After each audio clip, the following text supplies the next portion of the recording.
Madame, monsieur, bonsoir. Après quelques semaines d'absence et de distance dues à cette pandémie mondiale du Covid-19, nous sommes très heureux de vous retrouver en ces nuits sacrées et bénies du Ramadan pour vous proposer de nouvelles aventures de Culture Club. Eh bien, ce soir, exceptionnellement, rencontre, dialogue, confrontation entre deux auteurs et deux grands agitateurs de la scène culturelle. Le premier excelle dans les textes et les recherches littéraires, alors que l'autre, tel un amoureux transi, est habité par la poésie des temps anciens. Eh bien, justement, Alger dans tous ses états, à travers un ouvrage que nous avons choisi pour vous, pour lequel, bien sûr, nous avons eu un coup de cœur que nous sommes venus partager avec vous. Mian Kasba peut être emprunté à cet enfant terrible de la Kasba, bien sûr, à savoir Hamoud Brahimi, tes légendes, tes secrets, bien sûr, des gravures de Louis Fontune et des textes choisis pour Mohamed Lakhdar Maouguel.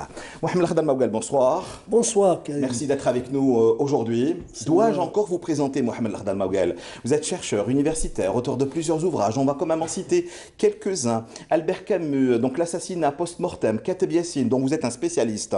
L'indomptable démocrate, toujours bien sûr, d'actualité, vous me disiez bien.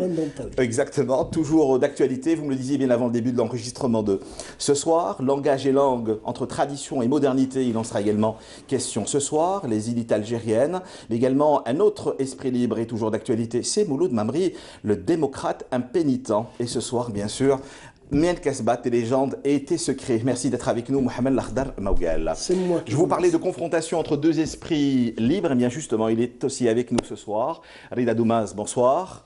Bonsoir, Karim. Merci d'être là, Rida Doumaz. Vous aussi, vous êtes auteur, compositeur, interprète. Ça m'arrive, oui. Bah écoutez, en tout cas, ça va certainement vous arriver ce soir. Il y a des choses qui vont se passer. Oui. Donc, Moulat Laïn Zarqa, votre déclaration d'amour à Alger la Blanche, Ouais. cela ne vous rajeunit guère. Nous sommes au début des années 90. Lotfiya, un album commis dans les années 90, mais dans l'exil. Nous sommes dans l'exil intérieur, mais également dans l'exil géographique. Un album qui n'a malheureusement pas eu d'écho, ou du moins de visibilité en Algérie. Al-Atlal, Yachalid, Allah également. Vous êtes dans une forme de témoignage ou de dénonciation.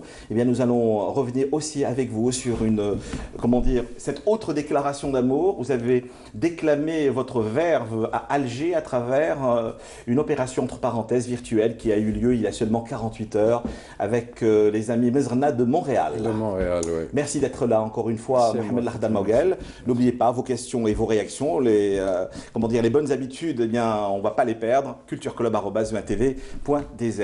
Avant de démarrer l'émission de ce soir, et Mohamed Lakhdar Maouguel et Rida Doumaz, comment est-ce que vous avez vécu ce confinement, même partiel, cette pandémie aujourd'hui? C'est une première dans l'histoire de l'humanité, Mohamed Lakhdar Maouguel. Première dans l'histoire de l'humanité depuis qu'elle écrit, qu'elle connaît ce qu'elle écrit. Mais on ne sait pas si dans les temps anciens, ces grandes épidémies dont on a parlé, la peste noire, moi il me reste dans mes souvenirs littéraires un souvenir de chimère, vraiment au sens propre du terme.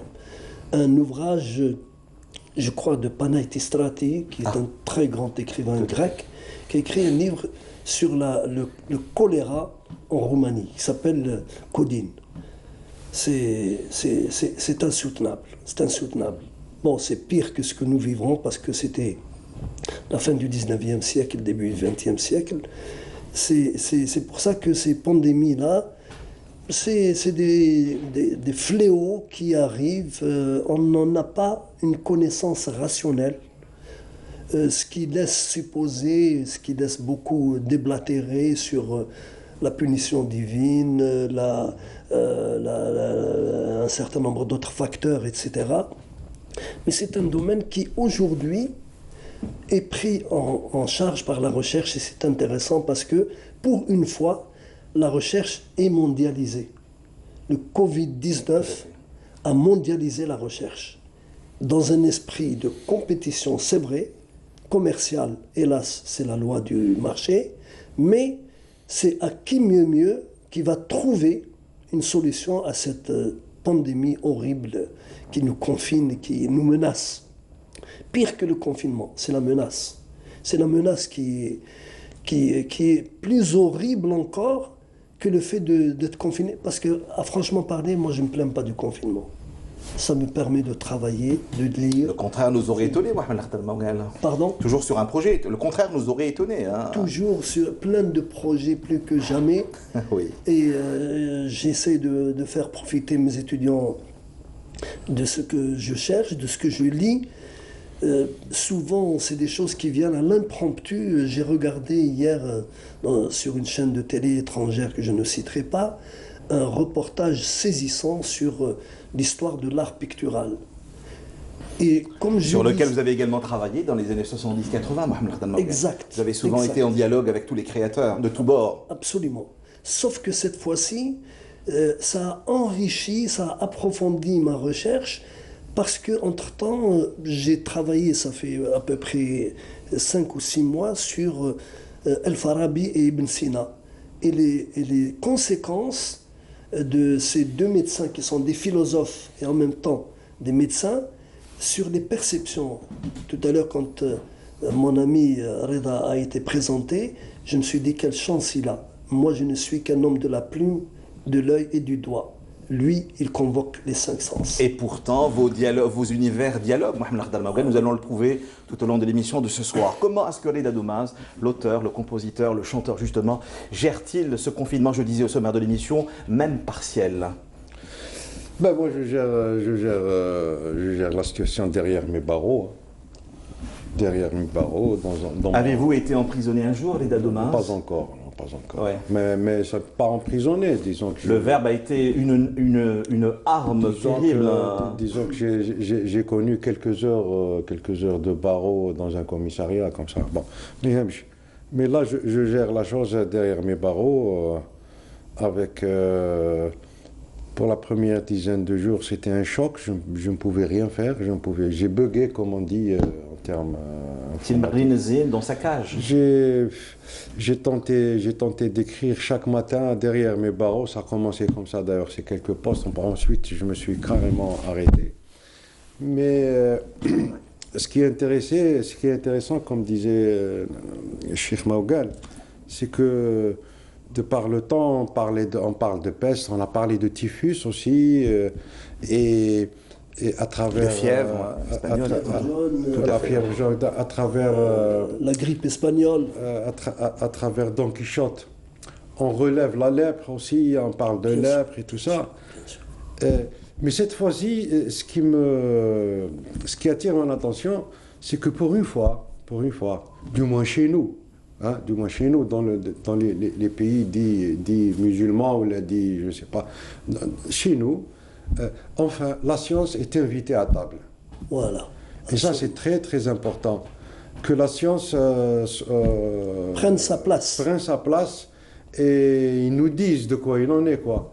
Et ça, je trouve ça merveilleux parce que enrober toute cette histoire dans le fatalisme, dans la malédiction divine. Comme on a entendu ça plusieurs fois. Oui, je veux bien, pourquoi pas, il faut le prouver, c'est tout, il faut le démontrer. Mais entre-temps, par ailleurs, la science est bel et bien là pour nous guider, pour nous dire où l'humanité en est, quoi. Oui. Et ça, je trouve que c'est très très important. Et moi, devant la science, comme devant professeur Maougal, je me tais et j'attends. En tout cas, vous ne serez point. Pas te taire. Bien silencieux, Mohamed Khdal Maougal.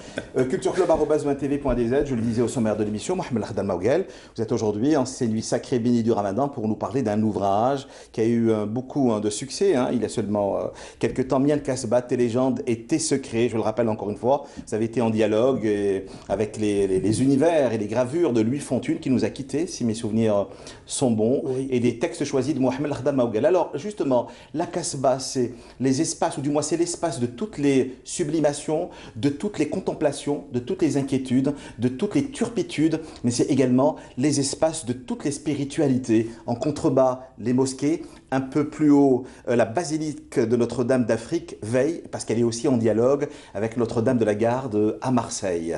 Mohamed Khdal Maougal. C'est surtout la mémoire. Le lieu, c'est un lieu de mémoire.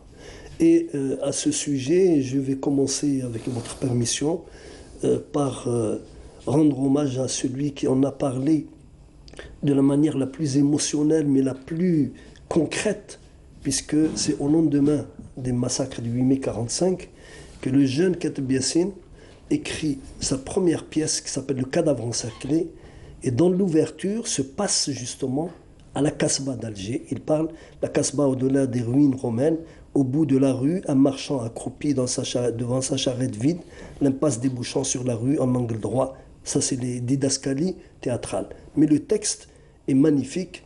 Avec votre permission, c'est bien, tu peux nous accompagner si je lis quelques... Avec un grand plaisir, surtout que c'est d'actualité.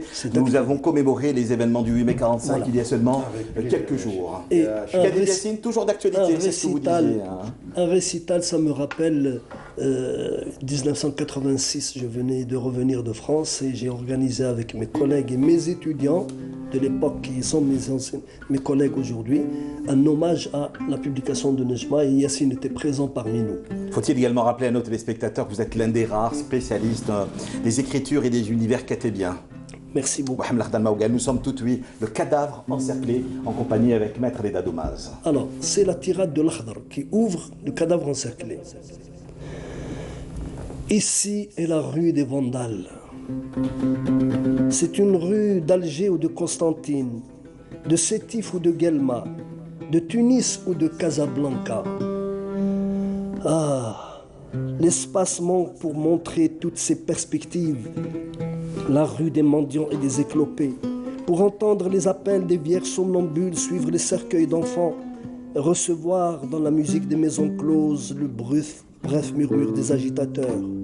Ici je suis né, ici je rampe encore pour apprendre à me tenir debout, avec la même blessure pour approfondir à me tenir debout, avec la même blessure ombilicale qu'il n'est plus temps de recoudre, et je retourne à la sanglante source, à notre mère incorruptible, la matière jamais en défaut, tantôt génératrice de sang et d'énergie,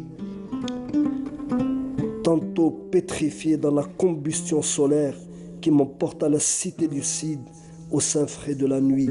Homme tué pour une cause apparemment inexplicable, tant que ma mort n'a pas donné de fruits, comme un grain de blé dur tombé sous la faux, pour onduler plus haut à l'assaut de la prochaine ère à battre, joignant le corps écrasé à la conscience de la force qui l'écrase, en un triomphe général où la victime apprend au bourreau le maniement des armes, et le bourreau ne sait pas que c'est lui qui subit, et la victime ne sait pas que c'est la matière,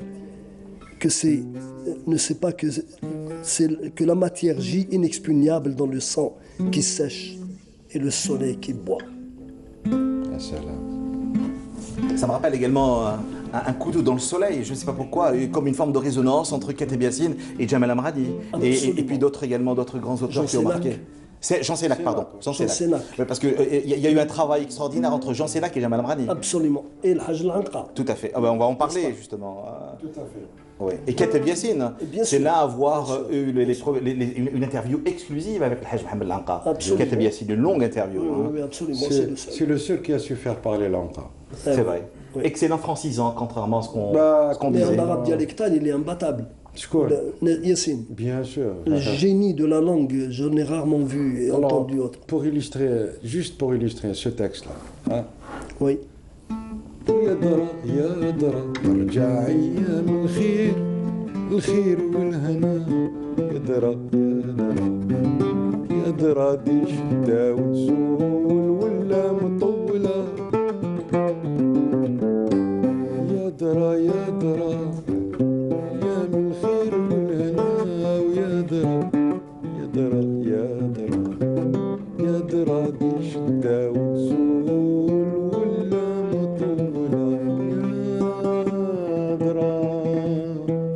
Merci. Leda Doumaz.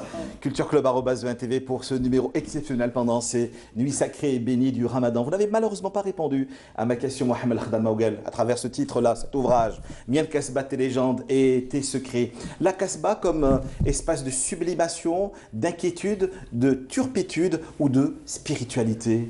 Tout en même temps. Tout. Il y a de tout dedans. La Kasbah est entrée dans l'expression de l'imaginaire. Je me permets de le rappeler, mais c'est une évidence pour les cinéphiles qui connaissent, avec un grand film, avec le grand Jean Gabin. Que vous citez, Pépé le Pépé le Moko. Moko. Malheureusement, l'image qu'il donnait de l'époque de la Casbah, c'était l'image du harem colonial, quoi. Ah oui. Donc une vision tout à fait déplacée, une vision qui rendait compte, c'était un traitement, disons, dans le genre polar. Donc à partir de là, se révèle une certaine Casbah. Comment cette Casbah est vue, comment elle a été vue par l'école coloniale, y compris les algérianistes beaucoup plus tard. Il y a des textes de Camus sur le cimetière, le cimetière en haut de la Casbah de Qatar, qui est un monument de la littérature. Et il y a beaucoup d'écrivains qui ont écrit sur la Casbah, et il y a beaucoup de poètes surtout.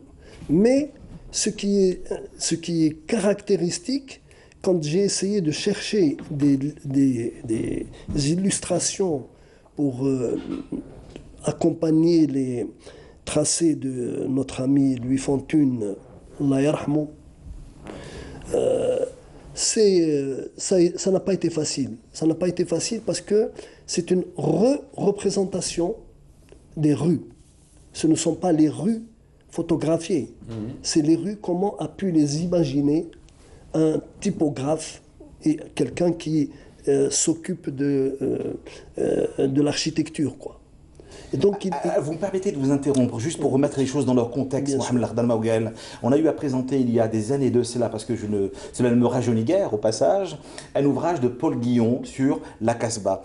Donc d'où ma question, est-ce que justement Louis Fontune était dans une forme de perpétuation du travail? Est-il une forme de résonance, voire de dialogue entre les univers de Paul Guillon et de Louis Fontune? Parce que Louis Fontune a souvent travaillé sur l'ombre et la lumière.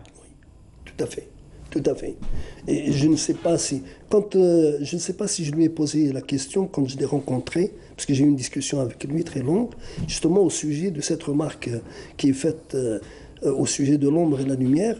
Je me demandais s'il n'avait pas lu, et à quel moment, un ouvrage qui a été consacré à Albert Camus par un gars qui a écrit une véritable thèse sur l'ombre et la lumière chez Camus. Ouais. Hein? Et c'est un grand journaliste qui a été introduit dans le journalisme par Camus et qui montre cette attention particulière à ce jeu d'ombre, Malheureusement, ce jeu d'ombre, dans les représentations que donne Louis Fontune à travers ses graphies, n'est pas suffisamment parlant. Parce que c'est recomposé à partir des traits, à partir des constructions d'un architecte ou d'un dessinateur en architecture. Donc il manque l'autre côté, c'est-à-dire les couleurs. Il manque les disproportions dans le cailloutage des routes, des rues. Il montre les pavés. Il ne montre pas, par exemple, les murs sans âme. Le mur de la Casbah a une âme. Quand vous passez dans les murs de la Casbah, les murs ont des âmes. Ça parle les murs transpirent la mémoire et l'histoire souvent tourmentées, Mohamed Lardal Maouguel. Absolument, absolument. Malheureusement, dans ces photos, dans ces reprographies de Louis Fontune, c'est ce qui a manqué, parce que il y a eu une précipitation à l'époque de la part de l'éditeur, et il voulait absolument faire sortir un livre dans les meilleurs délais, c'est son droit le plus absolu. Le problème, c'est que il aurait, c'est façon de parler, hein, gagné à mettre plutôt des photographies, des photogravures des rues de la Casbah réelles. Parce que c'est sur la base de ce rapport au réel que les écrivains ont écrit. Vous voyez, je pose le problème de l'adéquation. Or, l'ouvrage, quelque part, il est faux. Il est faux parce que ce qui a été écrit par ceux qui ont senti et qui ont exprimé des impressions ne correspond pas à ce qui est représenté de manière un peu plate par une sorte de représentation d'un dessinateur industriel. Je ne sais pas si je me suis fait comprendre. Tout à fait, exactement. c'est cette inadéquation qui m'a frappé plus tard. Et quand j'ai vu Louis Fontaine, je lui avais dit, lui, pourquoi tu n'as pas jugé utile de prendre ton appareil photo et de photographier toi-même les rues que tu entends faire connaître au lecteur du livre. Et il m'a dit, c'est des problèmes techniques, ça coûte cher, etc. Bon, et c'est la décision. Bon, bref. Donc on s'est arrêté sur ça. Alors comment représenter ce que va penser un homme comme Yassine, dont nous venons de lire un passage vivant sur la représentation de la Kasbah? Comment voulez-vous la représenter par des tracés géométriques? Ce n'est pas possible. Ce n'est pas possible. Bon, c'est le choix de l'éditeur. Mais dans ces conditions-là, Mohamed Lakhdar Maougal, est-ce qu'on peut parler réellement de neutralité du regard entre ce qu'a fait Paul Guillon, l'un des premiers à avoir justement immortalisé la Kasbah, et Louis Fontaine? Je pense que Louis Fontaine a fait un travail technique, un travail neutre. Un travail neutre dans le sens qu'il a fait un travail de dessinateur. Il a rendu compte, il a voulu rendre compte. J'ai l'impression qu'il a voulu apporter une sorte de preuve de ses compétences en tant que dessinateur industriel. C'est légitime, c'est tout à fait légitime. Et en même temps, peut-être... Mais c'est son regard, son approche, son interprétation, Mohamed Lakhdar Maougal. D'une certaine manière, il a été victime de sa formation et de son métier. Oui, cette bonne vieille déformation professionnelle. Absolument, absolument. S'il avait pris un appareil photo, s'il avait photographié les rues, et qu'on aurait discuté, lui et moi, parce qu'on n'a pas travaillé le texte de montage, bon, j'ai regardé les photos les représentations rapidement, et j'ai essayé de chercher une adéquation la plus possible. Et pourtant, la magie a opéré, je peux vous le dire. Oui, oui. Oui. Et parce que c'est un des premiers livres aussi. Hein. Ouais. Ça a joué sur cet aspect-là. C'était une astuce de l'éditeur. Il a saisi la balle au bon. Mais dans cet ouvrage... Et c'était au moment où on parlait beaucoup de Hamoud. Hamoud Brahimi, bien sûr. L'enfant terrible de la Kasbah. Même si à un moment donné, on a essayé de l'enfermer dans sa Kasbah. Oui, parce qu'il était pluriel. Philosophe. Oui, bien sûr. Il était dans une spiritualité multiple. C'est quelqu'un qui a rencontré André Breton, s'il te plaît. Oui, tout à fait. Il a rencontré des grands philosophes. Il a rencontré des grands agitateurs de la... C'est quelqu'un qui a connu le silence des fonds. En plus. C'est très, très important. Oui, bien sûr. Il faisait de l'apnée. Il a connu le silence des fonds. Et il paraît que le silence des fonds donne des idées et inspire beaucoup aussi. Il donne beaucoup de vertige. Beaucoup de vertige. Ah oui, de la création. Vous me permettez par la même occasion de saluer sa fille que nous avons reçue il y a quelques temps, Douja Brahimi, du côté de Lille. Que vient faire un urbain dans les rues de la Kasbah, se faufilant dans les rues de la Kasbah? Vous vous définissez ainsi, Mohamed Lakhdar Maougal. Je ne sais combien de débats nous avons provoqués autour de l'architecture, de la peinture, de l'urbanisme et de la sociologie urbaine. Vous étiez à un moment donné en dialogue avec Rachid Sidi Boumedienne, ce sociologue urbain que nous saluons au passage, qui n'a pas pu être des nôtres ce soir. Et vous me disiez, je revendique ma rurbanité. Absolument. Alors que là, nous sommes dans la citadinité, Mohamed Lakhdar Maougal. La Kasbah, pour moi, c'est du urbain. Ce n'est pas de la citadinité. Pourquoi? Parce qu'elle ne sait pas... Je veux dire que la vieille cité aujourd'hui... Je ne parle pas de la Kasbah 2000. Oui, non, ça, on a bien compris. Hein. Je parle de la Kasbah telle cité dortoir, à un moment donné. Pardon? Cité dortoir. De passage, à un moment donné. J'ai souvent été prisonnier de la perception que j'ai eue de la Kasbah à mon premier contact avec la Kasbah. J'ai débarqué accidentellement à Alger en fin 62. Je suis revenu en 63. Je suis venu parce que ma sœur s'était mariée entre-temps et que j'ai fait un saut pour lui rendre une petite visite. Donc je me suis promené dans la Kasbah et je découvrais la Kasbah. Je ne découvrais pas la Kasbah en tant que système d'agglomération. Parce que, ayant vécu à Constantine, il y a une petite Kasbah à Constantine. Ah oui, toute proportion gardée. Tout à fait. Donc, mais la Kasbah d'Alger, c'est autre chose. La Kasbah d'Alger, c'est quand même, il y a des palais. Il y a des mosquées. Il y a des lieux extraordinaires, les cafés de la Casbah, c'est quelque chose d'extraordinaire. Les commerces, il y a les commerces, il y a cette vie trépidante, pardon. Il y a des ateliers. Les ateliers. Pas aussi nombreux que ça aujourd'hui, malheureusement. Beaucoup de métiers ont disparu. Mais la Casbah que j'ai découvert en 62, ça a été vraiment pour moi une plongée, ne m'accusez pas de salafisme, une plongée dans le passé des villes musulmanes sur lesquelles j'ai beaucoup travaillé par contre, du Moyen-Âge.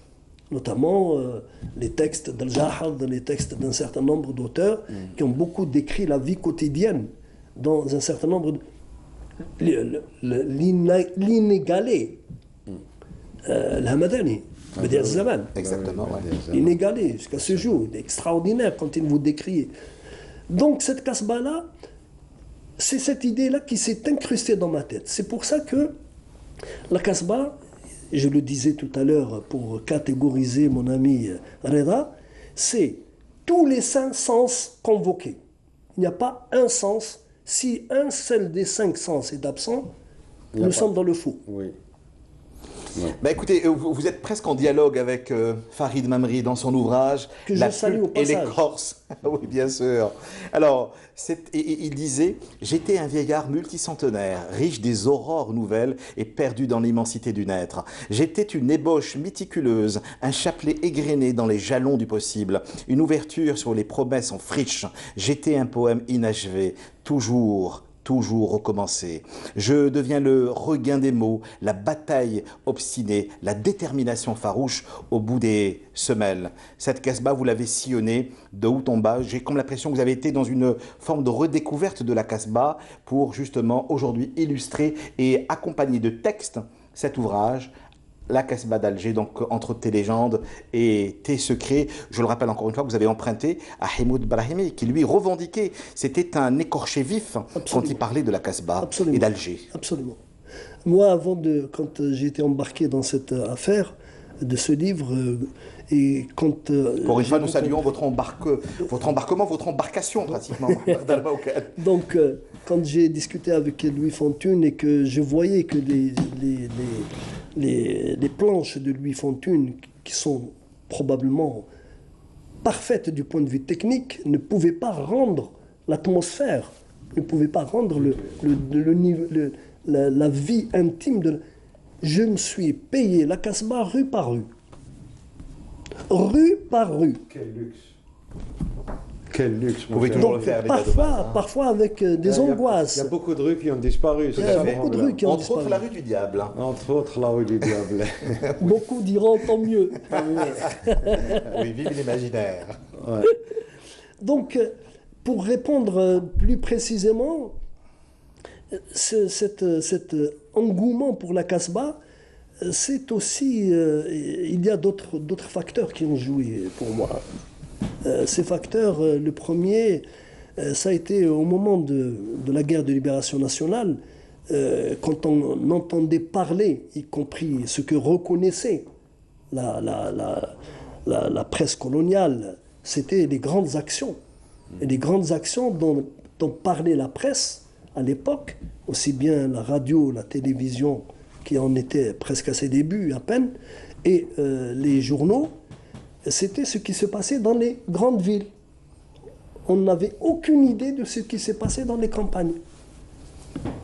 Pourquoi? Parce que les journalistes, les armées ont des reporters, les reporters sont obligés de rendre des comptes et de faire des reportages, et ils ne vont que très rarement sur les terrains de confrontation militaire.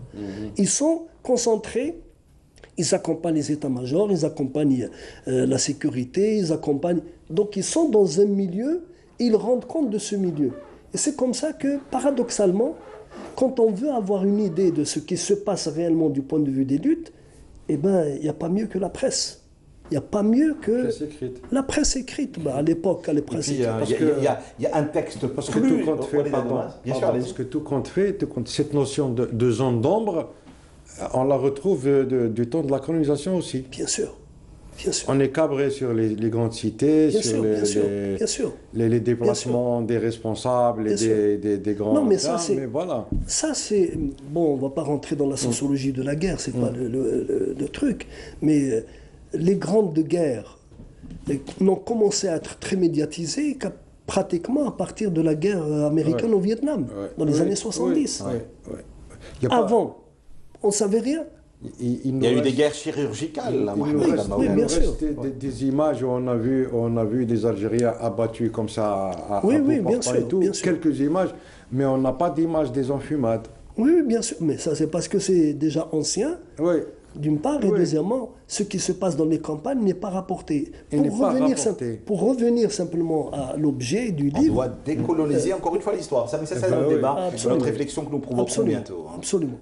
Donc ce problème-là, c'était comment rendre l'âme, si je puis m'exprimer ainsi, l'âme de la Casbah, comment la rendre dans cette recherche d'adéquation entre un objet qui exprime cette âme. Et c'est tu as lu le texte de Farid Mamri, il y a le texte de Katb Yassine, Albert Camus. Alors justement, alors si nous etc. parlions de Keblout et Nejma, si vous me permettez, Mohamed Lakhdar al-Mawgal, Oui. un texte plus actuel que jamais, quand Katb Yassine disait en 1951 Oui. ne croyez pas avoir étouffé la Casbah, ne croyez pas bâtir sur nos dépouilles votre nouveau monde. Absolument, absolument.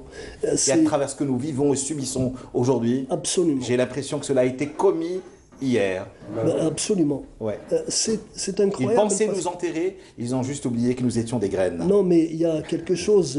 Bon, je n'aurai pas le temps et je ne veux pas monopoliser la parole, mais c'est sur. Mais vous le ce faites que tellement je vais- bien, Mohamed Lakhdar c'est al-Mawgal. ce que Pour j'ai- une fois, c'est pas le rôle, c'est pas l'animateur qui. Ce que j'ai fait, ce que j'ai fait ce matin sur mon mur, c'était de rappeler une chose très importante.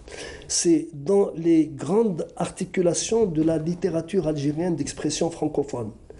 Comment s'est fait le démarrage et comment on est passé du premier texte, des deux premiers textes de confrontation entre Mouloud Mamri et Albert Camus, l'un avec son reportage sur la Kabylie et l'autre sur la société berbère, publié chez Agdal au Maroc, à la même année, 1939.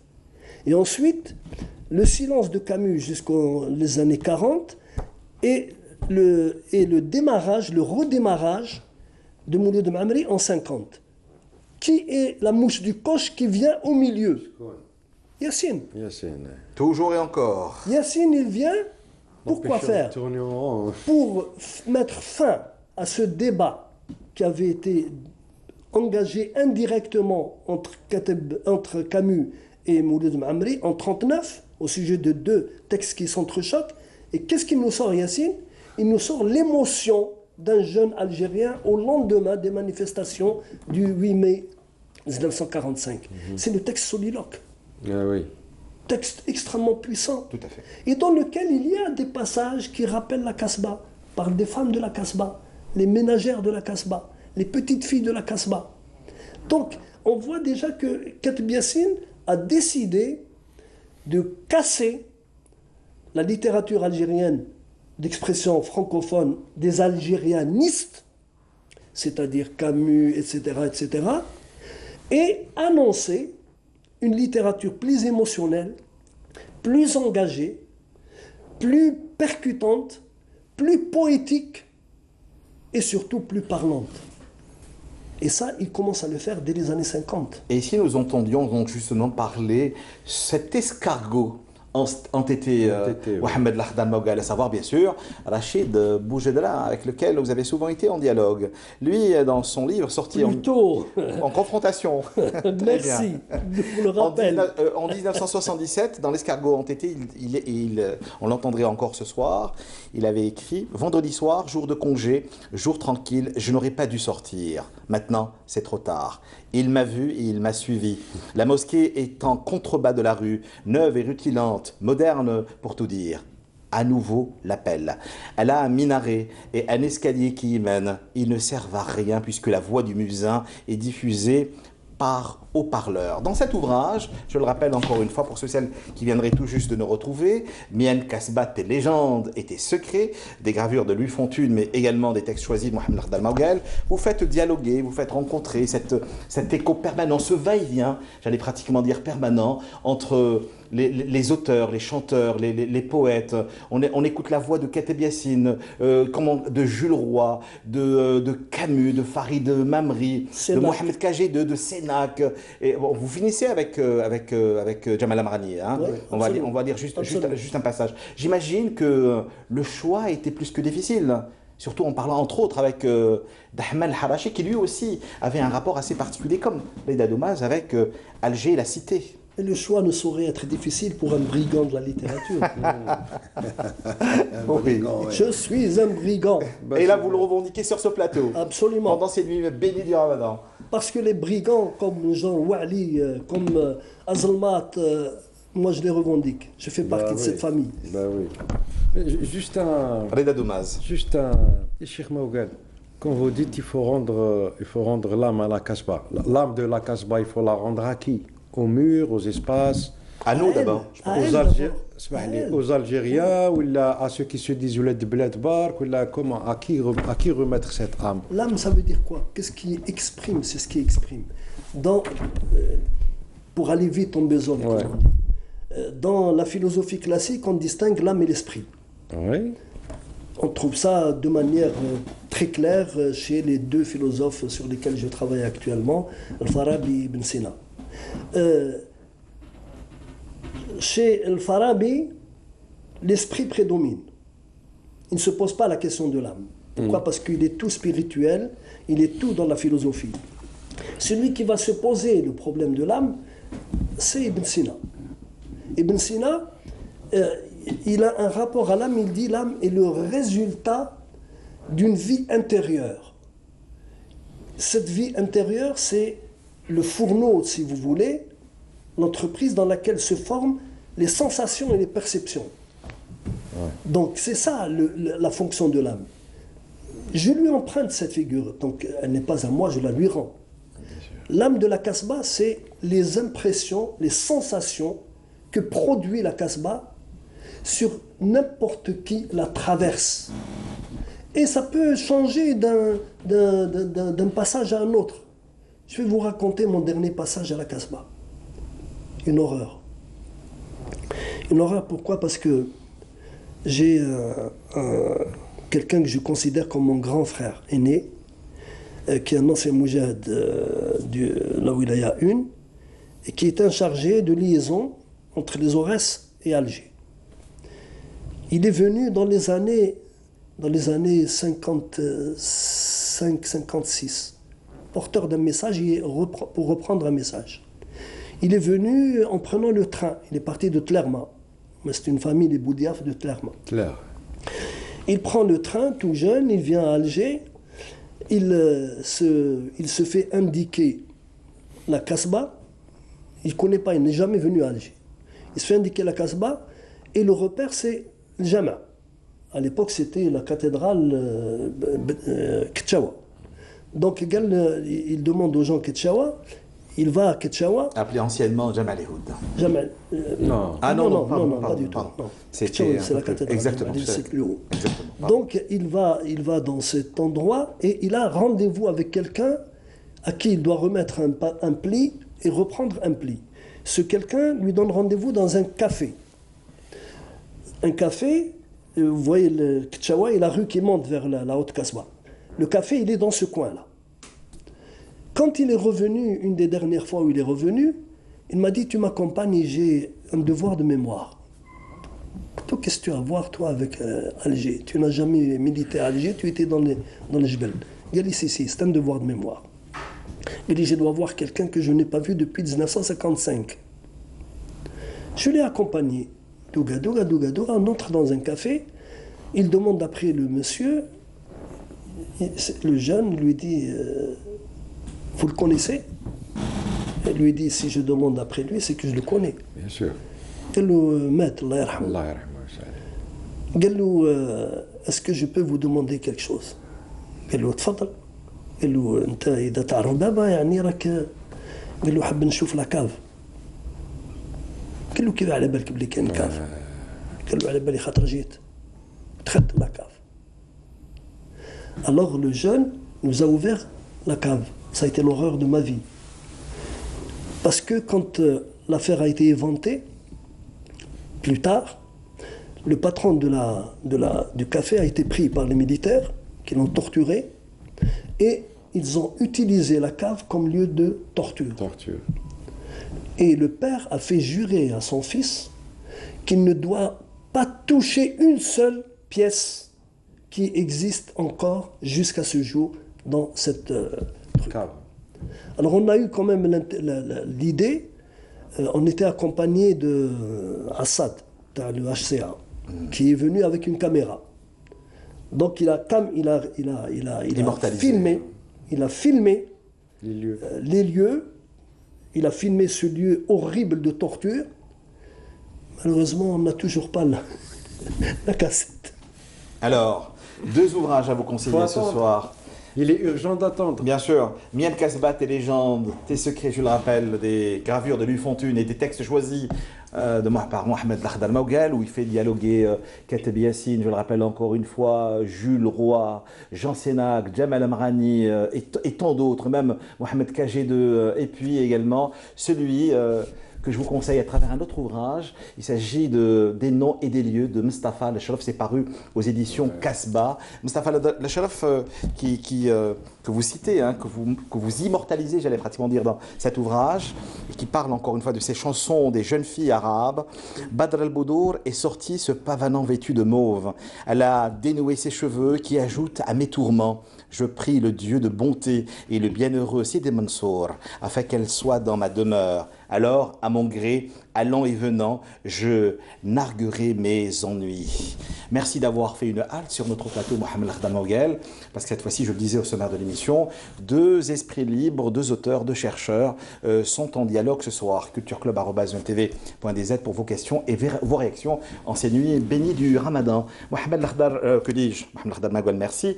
Reda Doumaz, bonsoir. Bonsoir. On avait parlé de votre rapport à Alger, à la vieille cité, immortalisée entre autres à travers une chanson Moulat L'Aïn Zarqa, puis après vous êtes passé à autre chose. On avait parlé de cet amoureux transi, de cet écorché vif. Quand on vous écoute dans par exemple Lotfia, cet album écrit et commis dans l'exil et la douleur, vous parlez encore une fois de cet Alger, de cette Algérie, mais une Algérie tout à fait tourmentée. Cette image-là a complètement changé. Tout vole en éclat, Reda Doumaz. Eh ben oui, il faut savoir que Lotfia fait partie d'un travail, d'un album qui s'appelle Yadra. Ah ouais. C'est un album qui a été réalisé à Paris en 96. Il est sorti à Paris en 96, donc bien avant la fin des années noires et ce qui est venu après, quoi. Donc c'était un peu prémonitoire. Mais nous étions aussi dans la tourmente, les dommages. Oui, la tourmente, bien sûr. C'est Yadra tarja ayyam al-khair wala hna Yadra hadi shidda wa tzoul wala mtawla. Un album qui n'a pas eu de visibilité malheureusement ici, en Algérie. Pour quelle raison? En Algérie, non, parce qu'il y a des savants de la culture qui ont pensé que ça pouvait porter atteinte à quelqu'un, ou là, je ne sais pas. Des savants. Mais c'est un album qui ne vous ressemblait pas beaucoup. Vous revendiquez jusqu'à aujourd'hui votre appartenance à l'école Anqawiya aujourd'hui, oui, mais dans cet album, excusez-moi, mais dans cet album en particulier, vous êtes dans une approche musicale diamétralement opposée à ce que vous avez l'habitude de nous offrir. Non, moi, on est dans une forme de mariage, de brassage sonore très différent. C'était le fruit d'une grande rencontre. Ouais. Une rencontre avec un nom il est devenu très connu et même galvaudé en Algérie. Je trouve que c'est dommage parce qu'il n'a pas tout dit, ce garçon. C'est Farid Dawamer. Ouais, chef d'orchestre. Moi, quand j'ai connu Farid Dawamer à Paris, à Monge, écoute, c'était un arrangeur, un musicien, un ingénieur du son. Et voilà, et on a commis ça ensemble, quoi, les arrangements Kamel Tawao. D'une beauté extrême, il faut également le dire. Et puis 10 ans, 15 ans après, tout le monde a connu Farid Ouamer et on est venu me dire ça serait bien si tu essayais de faire quelque chose avec Farid Ouamer. Alors que ça a été fait dans une situation extrêmement difficile. L'Algérie à sang et à feu des années 90. Extrêmement difficile, extrêmement douloureuse. Et ce que je garde de cette période-là, les années 90, comme je dis moi, mon errance européenne, c'est que il y a beaucoup d'Algériens qui vivent toujours là, à l'étranger maintenant, que je pensais être dans la même problématique que moi, quoi. Et tous mes discours, toutes mes musiques, etc., ils me disaient ouais, c'est un coup de gueule qui va te passer. Mais vous êtes souvent un homme en colère, Reda Domaz. On disait que vous étiez témoin de votre temps. Si je pleure, je pleure la Casbah aujourd'hui, et quelqu'un vient me dire oh, c'est un coup de gueule qui va te passer. C'est pas normal. Mais attendez, mais quand on écoute, par exemple... Ça déchire doublement. Oui, mais quand on écoute vos albums, vos textes, vos poésies, Reda Domaz, que ce soit pour Lotfi, Atlal, mais également Yachal Idala, c'est presque un message d'avertissement. On parlait d'éveil de conscience. Bien sûr. Vous êtes depuis quelque temps un homme en colère, mais en colère contre vous-même, contre votre environnement, D'abord, je suis en colère contre moi-même. D'abord. C'est pour ça que je me permets des fois d'être en colère avec toi, là, avec des amis. Oui. Mais on sent également cette charge émotionnelle dans votre voix et dans votre discours. Mes amis me reconnaissent ça au moins, que je suis très dur avec moi-même. Très avec moi-même. Écoute. Alors qu'il y a des textes prémonitoires, par exemple. Par exemple. Je ne sais pas, quand on écoute par exemple Atlal, aujourd'hui, nous vivons une situation où les impostures sont de... Voilà. Oui, mais c'est pour ça que je parlais de textes prémonitoires. Voilà, moi Et du coup, non, je n'irai pas jusque-là. Moi, je le dis. Je me rappelle pour le titre de cet album, Atlal. Ouais, pour le titre, les vestiges. Les vestiges. Le titre, j'allais commettre l'erreur de ma vie, quoi. J'allais l'appeler El Marsam. El Marsam, ensuite, je me suis rappelé qu'il y a quelqu'un, il y a un grand prince d'un genre musical qui a chanté El Marsam. On va dire, Reda Domaz a pris l'idée de Flan. On va dire. Et puis un jour, je vois à la télé une déambulation d'un grand cortège présidentiel à la Casbah, à Constantine. Et ce président-là il leur parlait de l'urbanisme et tout ça. Il leur disait, mais je ne vois rien à Constantine, je ne vois que des atlal, que des vestiges.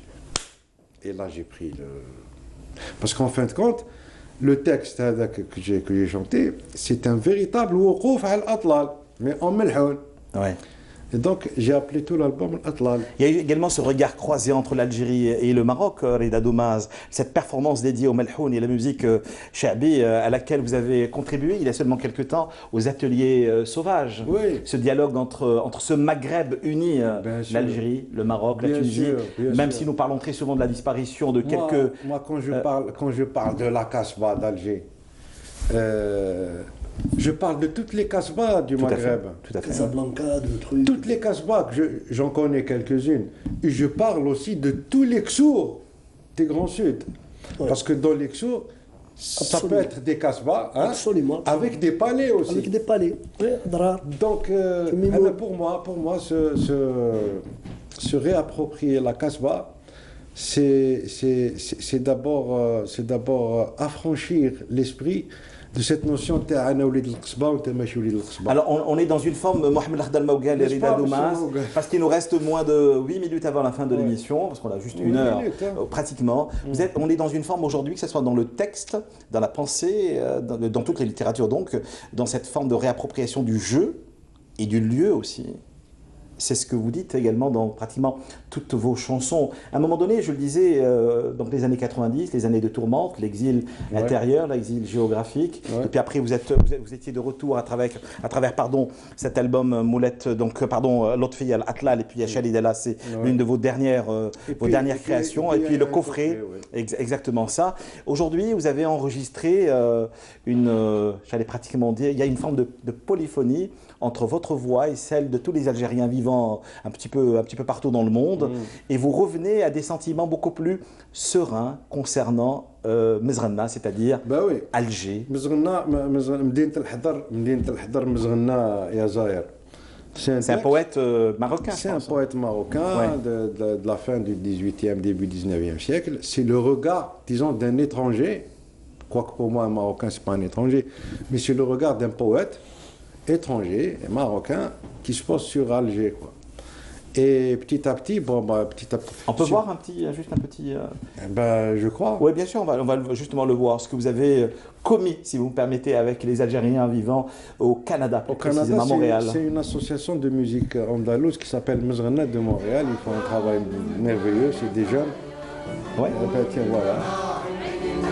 À distance, hein, c'est ça la magie de la technologie moderne.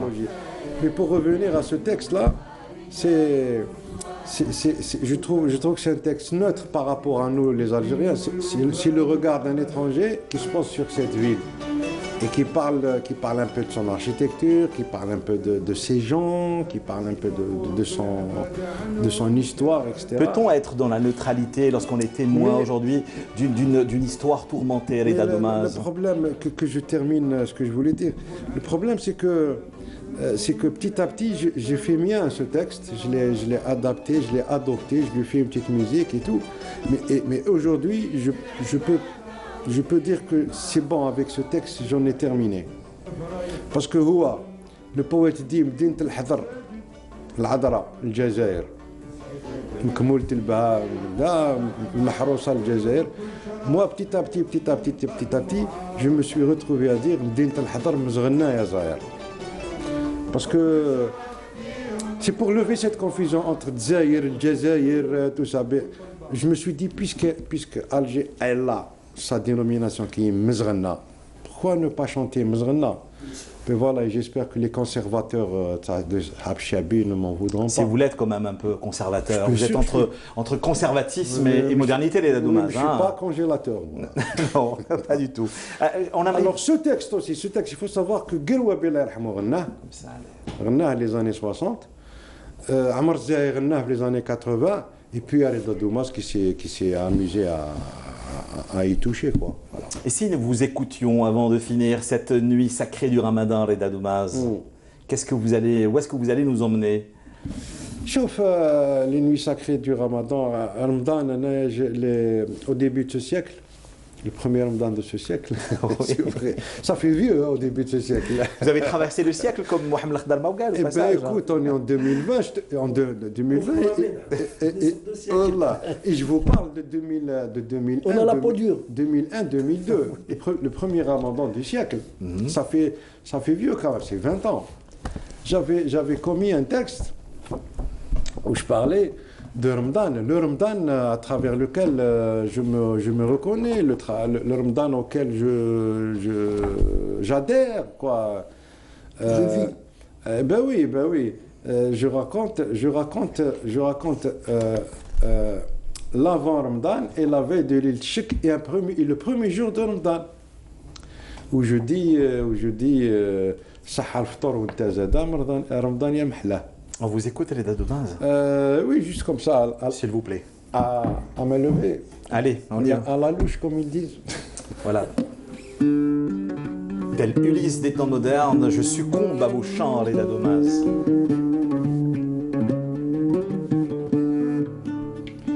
زينا المراسم وتهيئنا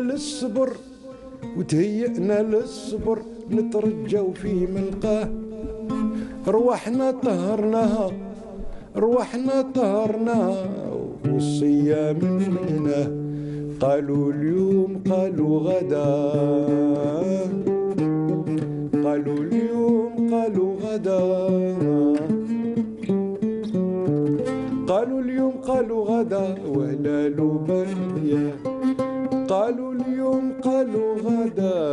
كانوا بالغيا صحى الفطور وانت زادا صحى الفطور وانت زادا صحى الفطور وانت زادا رمضان يا محلاه صحى الفطور وانت زادا رمضان يا محلاه. Voilà, puis je raconte نضنا في الباكر ورحنا مي je fais très je tiens à ça. حكاية زينا المراسم avant رمضان c'était le grand ménage, c'était la peinture, الزواق الناس يزوقوا وكذا Pour accueillir Sidna Ramadan. Pour accueillir Sidna Ramadan. C'est tout un rituel. Voilà, et puis on s'apprête, on apprête nos âmes, nos corps, et ça, ou ننويو الصيام, ننويوه. C'est نية الصيام, نية الصوم. Ça rentre dans les. أنا عندي سؤال ليك. سؤال. Bien sûr, allez-y. Il y a une énigme chez moi. أنا على بالي je suis un urbain, je suis nomade. الله غالب عليك. nomade et je l'assume. حاب نفهم علاش قبل من رمضان واحد أسبوع النساء يروحوا يشريوا الماعن. فهمني فيها. النساء يشروا الماعن. فهمني فيها. هذه يتفائلوا برمضان جديد دونك عام جديد ويشروا الماعن جديد. Ça nous inquiète nos poches, nous aussi. Ouais. Mais non, ça correspond à quoi? Au renouvellement peut-être. Au renouvellement. Je pense. Au renouvellement. La famille تاعها elle va prendre le shorba dans de nouveaux bols. Est-ce que ça correspond à une croyance? Est-ce que ça عندها علاقة بالحس الإحساس عندها علاقة بالمخيال? Ça peut être anthropologique, mais ça me dépasse. Vous savez, eh bien, on va redonner la parole aux femmes, si vous le permettez. Alors, ça va être la dernière intervention de l'animateur. Je tremble. Non, pas du tout. Il est des femmes, oui, impossible à... Justement, cette bouqa-là entre Baya Hamida et Jean Sénac. Ah, oui. Dans cet ouvrage, je le rappelle encore une fois. Voilà, exactement. On ne pouvait pas finir cette émission sans une bouqa-là, encore une fois, qui nous ramène vers des sentiments beaucoup plus sereins et beaucoup plus humanistes. Je suis monté à la terrasse et j'ai déroulé un tapis. Des oiseaux aux plumes rouges sont descendus. Je leur ai demandé comment est la vie. Ils m'ont répondu: paisible et heureuse, et toutes les richesses de Tunis seront tiennes. Voilà, je referme cet ouvrage pour finir et refermer cette émission. Je le rappelle, Mian Kasbat, tes légendes et tes secrets, des gravures de Louis Fontune que nous avons reçues également sur ce plateau. Que Dieu ait son âme, des textes choisis de Mohamed Lakhdar Maouguel, par la même occasion, pour parler encore une fois de cette forme de résonance et de dialogue de cet auteur, de ce chercheur, de cet intellectuel qui nous a également quittés. Il s'agit de Mustafa Al-Ashraf, des noms et des lieux, pour rester donc encore une fois dans cette restitution, dans cette sauvegarde, de cette mémoire collective et souvent tourmentée. Je sens que vous avez envie de dire quelque chose, Adela Domaz. Oui, c'est la fin. Oui, tout à fait. Sans oublier Jafar. Ah, exactement. C'est la fin. C'est lui qui avait jeté sa fille sous les roues d'un autobus. Je voulais juste attirer l'attention des téléspectateurs sur ce que disait le professeur Maouguel à propos de Katib Yassine. C'est l'interview, c'est le seul qui a su faire parler Katib l'Anqa. Il faut savoir aussi qu'entre Jean Sénac et l'Anqa, il y avait aussi une relation très très forte. Et M. Maouguel doit être au courant que Sénac a écrit il a commis un seul roman qui s'appelle L'ébauche du père. Oui. Et dans ce roman-là, quand on parcourt le livre, on retrouve la fameuse Qsida Ya Difullah qui est traduite vers le français par Jean Sénac. Et là, j'ai appris que ça a fait l'objet de très très grandes rencontres et de très très grandes disputes entre ces deux grands, entre l'Anqa et... Mais on n'oubliera pas non plus... Autre curiosité, Yassine n'a écrit qu'un seul roman. Ben oui. Nejma. Ben oui. Mais c'est ce que disait encore une fois cet escargot, on n'écrit qu'un seul roman, tout le reste est un éternel recommencement. En fait, ça, souvent les grands auteurs nous le disent sur ce même plateau. Mon deuxième point, les escargots ont quitté la cuisine algérienne. Et blanc, bien sûr. Mon deuxième petit point là, c'est un appel à tous nos amis pour avoir des nouvelles de Rachid Boujdra, parce que depuis les événements de février passé, de février 2019. On ne le voit pas, on n'entend pas. Je ne sais pas s'il est là, s'il n'est pas là. En tout cas, il va nous envoyer un petit message. Ouais, La réalisatrice me dit, comme Karim Amiti, vous êtes plus près des étoiles en ces nuits sacrées et bénies du Ramadan, demandez à Leda Domas de finir en chanson pour qu'on puisse faire monter le générique. Très important, un dernier point très important. Il s'agit de rendre hommage et une petite pensée pour quelqu'un qui s'est battu jusqu'à sa mort et pour que les événements de 8 mai 45 soient reconnus comme étant un génocide grave dans l'humanité. Et j'aimerais lui dire, repose-toi bien, Krimo. Je parle de Krimo Djilali. Qui était rédacteur en chef à Canal Algérie, journaliste, reporter. Et il s'est toujours battu pour que ces événements soient reconnus comme étant un génocide contre l'humanité carrément. Et là, vendredi passé, c'était le 8 mai, et il nous a quittés un 8 mai, ça fait 3 ans. Allah yarhamak ya Krimo, et mes amitiés, et toutes mes pensées à toutes ses familles et ses amis. Voilà. Et relire encore une fois quelques pièces maîtresses de nos littératures, entre autres Le Cadavre, encerclé Najma de Kateb Yassine, pour ne citer que ces deux-là. On vous écoute, on insiste à ce qu'on finisse. Si, on a passé quand même un petit passage, vous allez le voir lors de l'émission. On vous écoute à Leda Domas, le temps que je dise justement un grand merci à nos téléspectateurs. Merci encore une fois d'être fidèles au programme de Canal Algérie en général et de cette émission en particulier pendant ces nuits bénies et sacrées du Ramadan. Je vous fixe rendez-vous la semaine prochaine pour entendre, pour écouter, pour nous rapprocher un peu plus de ces agitateurs de la scène culturelle. Sahar mdarkum, sahar sahurkum, et à la semaine prochaine pour de nouvelles aventures. C'est à vous, Maître Leda Domas.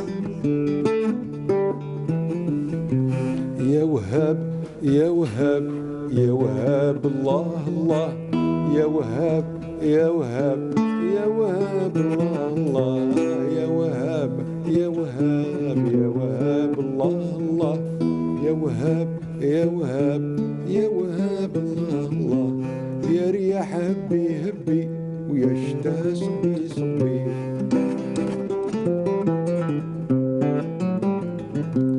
يا ريح هبي هبي ويا شتا صبي صبي، الجلبانة عطشانة ارويها يا